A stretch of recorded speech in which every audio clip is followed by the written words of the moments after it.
ಸಾಧಕರು ಮುಡಿಗೆ ಪ್ರಶಸ್ತಿಯ ಗರಿ. ಹುಬ್ಬಳ್ಳಿ ಕನ್ನಡ ಧ್ವನಿ ಟ್ರಸ್ಟ್ ವತಿಯಿಂದ ರಾಜ್ಯಮಟ್ಟದ ಕಥೆ ಕವನ ಸ್ಪರ್ಧೆ ವಿಜೇತರಿಗೆ ಬಹುಮಾನ ವಿತರಣೆ ಮತ್ತು ಸಾಧಕರ ಸನ್ಮಾನಿಸುವ ಕನ್ನಡ ಧ್ವನಿ ಸಂಭ್ರಮ ರವಿವಾರ ಅದ್ಧೂರಿಯಾಗಿ ನೆರವೇರಿತು. ಕರ್ನಾಟಕ ವಾಣಿಜ್ಯೋದ್ಯಮ ಸಂಸ್ಥೆಯ ಸಭಾಂಗಣದಲ್ಲಿ ನಡೆದ ಅರ್ಥಪೂರ್ಣ ಕಾರ್ಯಕ್ರಮವನ್ನು ವಿಧಾನ ಪರಿಷತ್ ಸಭಾಪತಿ ಬಸವರಾಜ ಹೊರಟ್ಟಿ ಉದ್ಘಾಟಿಸಿ ಮಾತನಾಡಿ, ಬರಹಗಾರರನ್ನು ಪ್ರೋತ್ಸಾಹಿಸುವ ನಿಟ್ಟಿನಲ್ಲಿ ಟ್ರಸ್ಟ್ ಕಾರ್ಯ ಶ್ಲಾಘನೀಯ. ಪ್ರತಿಯೊಬ್ಬರೂ ಪುಸ್ತಕ ಖರೀದಿಸಿ ಓದುವ ಹವ್ಯಾಸ ಬೆಳೆಸಿಕೊಳ್ಳಬೇಕು ಎಂದರು. ಬರಹಗಾರರನ್ನು ಪ್ರೋತ್ಸಾಹಿಸುವ ಕಾರ್ಯವಾಗಬೇಕು. ಪುಸ್ತಕ ಖರೀದಿಸಿ ಓದುವ ಪ್ರವೃತ್ತಿ ಬೆಳೆಸಿಕೊಳ್ಳಬೇಕು ಎಂದರು. ಹಾವೇರಿಯ ಹಿರಿಯ ಸಾಹಿತಿ ಡಾ. ಸತೀಶ್ ಕುಲಕರ್ಣಿ ಮಾತನಾಡಿ, ಕುವೆಂಪು ಮತ್ತು ಬೇಂದ್ರೆ ಕನ್ನಡದ ಎರಡು ಕಣ್ಣುಗಳು.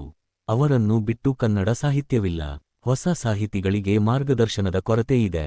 ಪುಸ್ತಕದ ಮುನ್ನಡಿ, ಬೆನ್ನುಡಿ, ಬೆಲೆ, ಕವರ್ ಪೇಜ್ ಕುರಿತು ಮಾರ್ಗದರ್ಶನ ಬೇಕಾಗಿದೆ. ಸಾಹಿತಿಗಳನ್ನು, ಸಾಧಕರನ್ನು ಸನ್ಮಾನಿಸುವ ಮೂಲಕ ಕನ್ನಡ ಧ್ವನಿ ಟ್ರಸ್ಟ್ ಹೊಸ ಸಂಚಲನ ಸೃಷ್ಟಿ ಮಾಡಿದೆ ಎಂದರು.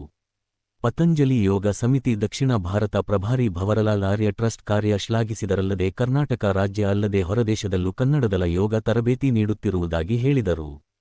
ಟ್ರಸ್ಟಿನ ಅಧ್ಯಕ್ಷ ಗಣಪತಿ ಗಂಗೊಳ್ಳಿ ಪ್ರಾಸ್ತಾವಿಕವಾಗಿ ಮಾತನಾಡಿ, ಇಂದು ಓದುಗರು ಹಾಗೂ ಓದುವ ಪ್ರವೃತ್ತಿ ಕಡಿಮೆಯಾಗಿದೆ. ಯುವಕರಲ್ಲಿ ಓದುವ ಅಭಿರುಚಿ ಬೆಳೆಸಬೇಕು ಎಂಬ ನಿಟ್ಟಿನಲ್ಲಿ ಕಥಾ, ಕವನ ಸ್ಪರ್ಧೆ ಹಮ್ಮಿಕೊಳ್ಳಲಾಗಿತ್ತು ಎಂದರು.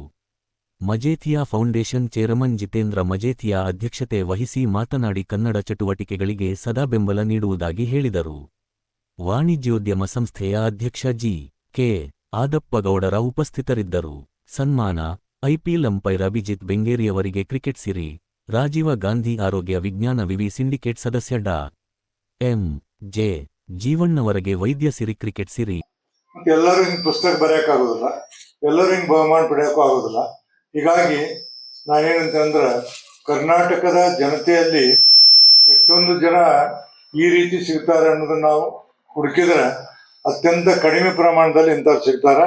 ಅಂಥ ಒಂದು ಜನರನ್ನ ಪರಿಚಯ ಮಾಡಿಸ್ಕೊಟ್ಟು, ನಾಡಿಗೆ ಪರಿಚಯ ಮಾಡಿಸ್ಕೊಟ್ಟು ಏನು ಒಂದು ಬಹಳ ಉತ್ತಮವಾದಂಥ ಕಾರ್ಯಕ್ರಮವನ್ನು ಮಾಡಿದ್ದಾರೆ ಕನ್ನಡ ಧ್ವನಿ ಸಂಘದವರು. ಕನ್ನಡ ಧ್ವನಿ ಟ್ರಸ್ಟ್ನವ್ರಿಗೆ ನಾನು ಮೊದಲ ಉತ್ತರ ಕರ್ನಾಟಕ ಜನತೆಯ ಪರವಾಗಿ ಅವರಿಗೆ ಅಭಿನಂದನೆ ಸಲ್ಲಿಸ್ತೀನಿ. ಕೇವಲ ರಾಜೀವ ಗಾಂಧಿ ಆರೋಗ್ಯ ವಿಜ್ಞಾನ ವಿವಿ ಸಿಂಡಿಕೇಟ್ ಸದಸ್ಯ ಡಾ. ಎಂ. ಜೆ. ಜೀವಣ್ಣವರಿಗೆ ವೈದ್ಯ ಸಿರಿ, ಕನಕದಾಸರ ಶಿಕ್ಷಣ ಸಂಸ್ಥೆ ಉಪಾಧ್ಯಕ್ಷ ಶಾಂತಣ್ಣ ಕಡಿವಾಳರಿಗೆ ಶಿಕ್ಷಣ ಸಿರಿ, ಅಚೀವರ್ ಜಿಮ್ ಉತ್ಪನ್ನಗಳ ತಯಾರಿಕೆ ಸಂಸ್ಥೆ ಮುಖ್ಯಸ್ಥ ಜಯರಾಮ ಕೆ. ಶೆಟ್ಟಿಯವರಿಗೆ ಕ್ರೀಡಾ ಸಿರಿ, ಸಿಲ್ಕ್ ಅಸೋಸಿಯೇಷನ್ ಇಂಡಿಯಾ ಸವಿತಾ ಅಮರಶೆಟ್ಟಿಯವರಿಗೆ ಶಿಕ್ಷಣ ಸಿರಿ, ಐರನ್ ಮ್ಯಾನ್ ಖ್ಯಾತಿಯ ಇನ್ಸಪೆಕ್ಟ್ ಮುರಗೇಶ ಚನ್ನಣ್ಣವರ ಅವರಿಗೆ ಪಾಲಿಸ್ ಸಿರಿ ಪ್ರಶಸ್ತಿ ನೀಡಿ ಸನ್ಮಾನಿಸಲಾಯಿತು. ಇದೇ ವೇಳೆ ಪ್ರೊ. ರಾಜೇಶ ಹೊಂಗಲ ಅವರ ಹಸನಾಗಲಿ ಬದುಕು ಕೃತಿ ಬಿಡುಗಡೆ ಮಾಡಲಾಯಿತು. ಸ್ಪರ್ಧೆ ವಿಜೇತರಿಗೆ ಸನ್ಮಾನ. ಕಥಾ ಸ್ಪರ್ಧೆಯಲ್ಲಿ ಜಮೀರ ರಿತ್ತಿ ಪ್ರಥಮ, ಲತಾ ಹೆಗಡೆ ದ್ವಿತೀಯ, ಎನ್. ಆರ್. ರೂಪಶ್ರೀ ತೃತೀಯ ಬಹುಮಾನ ಹಾಗೂ ವಿವೇಕ ಹೆಗಡೆ, ಸುಷ್ಮಾ ಸವಸುದ್ದಿ, ಮಲ್ಲಿಕಾರ್ಜುನ ಶೆಲ್ಲಿಕೇರಿ ಸಮಾಧಾನಕರ ಬಹುಮಾನ ನೀಡಿ ಸನ್ಮಾನಿಸಲಾಯಿತು. ಕವನ ಸ್ಪರ್ಧೆಯಲ್ಲಿ ವಿದ್ಯಾಸಾಗರ ದೀಕ್ಷಿತ್, ಮಂಜುನಾಥ ಹೊಸ್ಮನೆ, ಎಸ್. ಎಲ್. ವರಲಕ್ಷ್ಮಿ ಕ್ರಮವಾಗಿ 3 ಪ್ರಶಸ್ತಿ ಪಡೆದರು. ಡಾ. ದಿವ್ಯಾ ಹೆಗಡೆ, ಎನ್. ಶಂಕರರಾವ್, ಸಂಧ್ಯಾ ಬದಾಮಿ ಇವರಿಗೆ ಸಮಾಧಾನಕರ ಬಹುಮಾನ ನೀಡಿ ಗೌರವಿಸಲಾಯಿತು. ನಿವೃತ್ತ ಎಸ್ಪಿಎ. ಆರ್. ಬಡಿಗೇರ್ ಶೆಲ್ಲಿಕೇರಿ ಸಮಾಧಾನಕರ ಬಹುಮಾನ ನೀಡಿ ಸನ್ಮಾನಿಸಲಾಯಿತು. ಕವನ ಸ್ಪರ್ಧೆಯಲ್ಲಿ ವಿದ್ಯಾಸಾಗರ ದೀಕ್ಷಿತ್, ಮಂಜುನಾಥ ಹೊಸ್ಮನೆ, ಎಸ್. ಎಲ್. ವರಲಕ್ಷ್ಮಿ ಕ್ರಮವಾಗಿ 3 ಪ್ರಶಸ್ತಿ ಪಡೆದರು. ಡಾ. ದಿವ್ಯಾ ಹೆಗಡೆ, ಎನ್. ಶಂಕರರಾವ್, ಸಂಧ್ಯಾ ಬದಾಮಿ ಇವರಿಗೆ ಸಮಾಧಾನಕರ ಬಹುಮಾನ ನೀಡಿ ಗೌರವಿಸಲಾಯಿತು. ನಿವೃತ್ತ ಎಸ್ಪಿಎ. ಆರ್. ಬಡಿಗೇರ ಸ್ವಾಗತಿಸಿದರು. ಶಾಹೀನ್ ಮೊಕಾಶಿ, ಪ್ರೊ. ರಾಜೇಶ್ ಹೊಂಗಲ ಹಾಗೂ ಶ್ವೇತಾ ಕರ್ಕಿ ನಿರೂಪಿಸಿದರು. ಪುಂಡಲೀಕ ಹಡಪದ ವಂದಿಸಿದರು. ಈ ವೆಬ್ ಪೋರ್ಟಲ್ ಲಾಸ್ಟ್ ಒಂದು 2 ವರ್ಷದಿಂದ ಕಾರ್ಯನಿರ್ವಹಿಸ್ತಾ ಇದೆ. ಅಲ್ಲದೆ ಯೂಟ್ಯೂಬ್ ಚಾನಲ್ ಸಹಿತ ಕೆಲಸ ನಾವು ನಮ್ದೇ ಕನ್ನಡ ಧ್ವನಿ ಯೂಟ್ಯೂಬ್ ಚಾನಲ್ ಇದೆ. ಜೀವನದಲ್ಲಿ ಹಲವು ಘಟನೆಗಳಿಗೆ ಸಾಕ್ಷಿಯಾಗಿದ್ದೇನೆ. ಅಲ್ಲದೆ ಪತ್ರಿಕೋದ್ಯಮದ ಬದುಕು ನನಗೆ ವೈಯಕ್ತಿಕವಾಗಿ ಬಹಳ ಸಂತೋಷವನ್ನು ನೀಡಿದೆ. ಈ ನನ್ನ ವೈಯಕ್ತಿಕ ಪತ್ರಿಕೋದ್ಯಮದ ಬದುಕಿನ ನನ್ನ ವೈಯಕ್ತಿಕ ಬದುಕನ್ನೇ ಬಹಳ ಸಲ ಮಾಡ್ತಿದ್ದೇನೆ. ಈ ನನ್ನ ಎಲ್ಲವನ್ನೂ ನನ್ನ ಈ ಯಶಸ್ಸಿನ ಕಾರಣ ಅಂತಂದ್ರೆ ನನ್ನ ಶ್ರೀಮತಿ ಹಾಗೂ ನನ್ನ ಮಗ, ಅಲ್ಲದೆ ನನ್ನ ಮಗಳಂತ ಸೊಸೆ, ಅಲ್ಲದೆ ಮೊಮ್ಮಗ, ಇವರೆಲ್ಲರನ್ನು ನಾನು ಈ ಸಂದರ್ಭದಲ್ಲಿ ಅವರೆಲ್ಲರ ಇದರಿಂದ ನಾನು ಈ ಒಂದು ಸಾಧನೆ ಮಾಡ್ಲಿಕ್ಕೆ ಸಾಧ್ಯ ಆಯ್ತು. ನಾನು 1989ರಲ್ಲಿ ಈ ಪತ್ರಿಕೋದ್ಯಮಕ್ಕೆ ಬರುವ ಮೊದಲು ಬೆಂಗಳೂರಿನಲ್ಲಿ ನಮಸ್ತೆ ಲೆದರ್ ಗಾರ್ಮೆಂಟ್ಸ್ ನಲ್ಲಿ ನಾನು ಸ್ಟೋರ್ ಕೀಪರ್ ಆಗಿದ್ದೆ. ಆ ಹಂತದಲ್ಲಿ ನನಗೆ ಚಿದಾನಂದ ಮೂರ್ತಿ ಅವರು, ಬೆಸಗರಹಳ್ಳಿ ರಾಮಣ್ಣ ಅವರೆಲ್ಲ ಕನ್ನಡ ಶಕ್ತಿ ಕೇಂದ್ರ ಅಂತೇಳಿ ಒಂದು ಗ್ರೂಪ್ ಹಾಕಿದ್ರು. ಆ ಸಂದರ್ಭದಲ್ಲಿ ಸರ್ಪಭೂಷಣ ಮಠದಲ್ಲಿ ಪ್ರತಿ ರವಿವಾರ ದಿವಸ ಒಂದು ಮೀಟಿಂಗ್ ಆಗ್ತಾ ಇತ್ತು ಕನ್ನಡ ಶಕ್ತಿ ಕೇಂದ್ರ. ಆ ಶಕ್ತಿ ಕೇಂದ್ರದ ಮೀಟಿಂಗ್ ಗಳಿಗೆ ನಾವು ನಿಯಮಿತವಾಗಿ ಹೋಗ್ತಾ ಇದ್ದೆ. ಅಲ್ಲದೆ ಒಂದು ಹಂಪಿವರೆಗೆ ಒಂದು ಪಾದಯಾತ್ರೆ ಕೈಕೊಂಡ್ರು, ಆ ಪಾದಯಾತ್ರೆಯಲ್ಲೂ ಪಾಲ್ಗೊಂಡು. ಹಾಗಾಗಿ ನಾವು ಪತ್ರಿಕೋದ್ಯಮಕ್ಕಿಂತ ಜೊತೆಯಾಗಿ ಒಂದು ಕನ್ನಡಕ್ಕಾಗಿ ನಾವು ಏನಾದ್ರೂ ಮಾಡಬೇಕು ಅನ್ನೋದು ಒಂದು ತಲೆಯಾಗಿತ್ತು. ಹಾಗಾಗಿ ಈ ಕನ್ನಡ ಧ್ವನಿ ಟ್ರಸ್ಟ್ ಅನ್ನ ನಾನು ಹುಟ್ಟು ಹಾಕಿದ್ದು. ಹಾಗಾಗಿ ಇದಕ್ಕೆ ನಮ್ಮ ಈಗ ನಾವು ಸಿಂಗಂ ಪಿಕ್ಚರ್ ಗಳನ್ನೆಲ್ಲ ನೋಡಿದ್ದೇವೆ.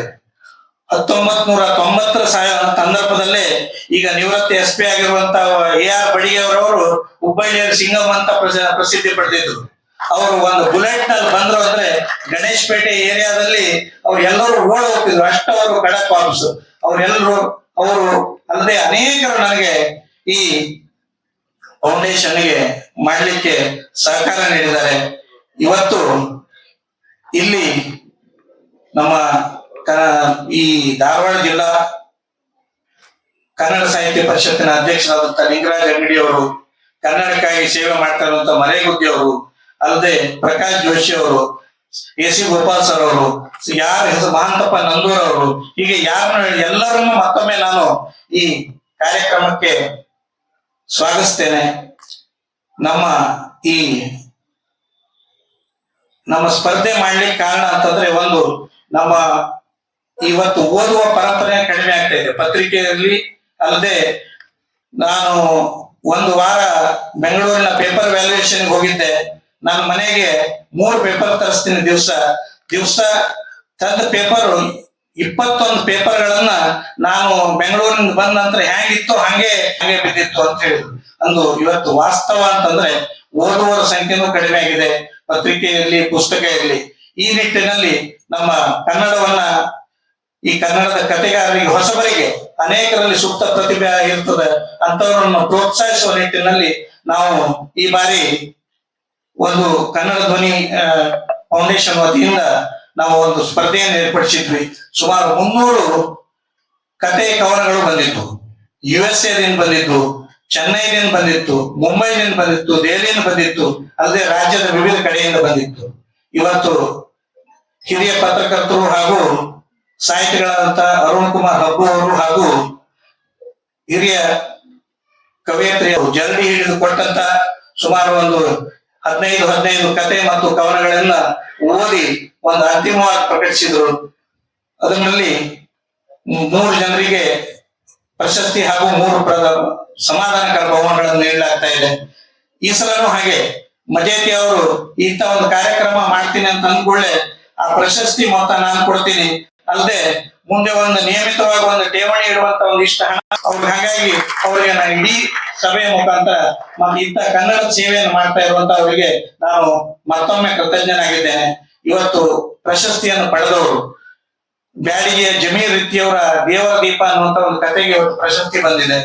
ಅದೇ ರೀತಿ ಧಾರವಾಡದ ದೀಕ್ಷಿತ್ ಅನ್ನೋರ ಕವನಕ್ಕೆ ಒಂದು, ಅಲ್ಲದೆ ಈಗ ನನಗೆ ಆಮೇಲೆ ಗೊತ್ತಾಯ್ತು ಇದರಲ್ಲಿ 2 ಸ್ಟೇಟ್ ಬ್ಯಾಂಕ್ ಆಫ್ ಇಂಡಿಯಾದ ನೌಕರರು ಪಾಲ್ಗೊಂಡಿದ್ದಾರೆ, ಅವರಿಗೆ ಪ್ರಶಸ್ತಿ ಬಂದಿದೆ ಅಂತೇಳಿ. 1ನೇ ಮತ್ತು 2ನೇ ಕವನ 2 ಅವರಿಗೆ ಪ್ರಶಸ್ತಿ ಬಂದಿದೆ. ಅದೇ ರೀತಿ ಅನೇಕ ಹಿರಿಯರು ಪಾಲ್ಗೊಂಡಿದ್ರು, ಅವರಿಗೂ ಪ್ರಶಸ್ತಿ ಬಂದಿದೆ. ಇದೇ ರೀತಿ ಈ ನಮ್ಮ